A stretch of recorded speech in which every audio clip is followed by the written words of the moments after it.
یہ نبی کریم نے وعدہ کیا ہے کہ تو سورت واقعہ پڑھ تیرے گھر میں فاقہ نہیں آئے۔ حضرت عبداللہ ابن مسعود رضی اللہ تعالیٰ عنہ بیمار تھے تو حضرت عثمان غنی رضی اللہ تعالیٰ عنہ تیمارداری کے لیے تشریف لے گئے اور جا کر کے کہا کہ آپ بڑے بیمار ہیں، آپ کی بیٹیاں زیادہ ہیں، میں چاہتا ہوں کہ خزانے میں سے کچھ مدد کروں۔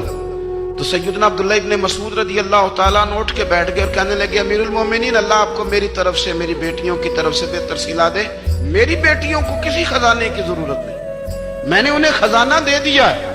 کہا جناب آپ نے کون سا خزانہ دیا ہے، میں آپ کے مالی معاملات کو جانتا ہوں۔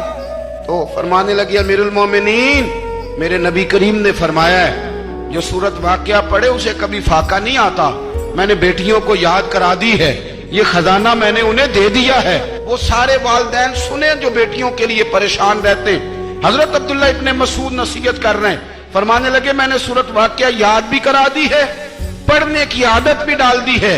حضور نے فرمایا ہے جو سورت واقعہ پڑھے اسے فاقہ نہیں آتا۔ کہنے لگے چاند تو اپنی جگہ چھوڑ سکتا ہے، سورج گر سکتا ہے، تارے ٹوٹ سکتے ہیں، پر مدینے والے رسول کی بات غلط نہیں ہو سکتی۔ حضور نے فرمایا فاقہ نہیں آئے گا تو انشاءاللہ کبھی بھی نہیں آئے گا۔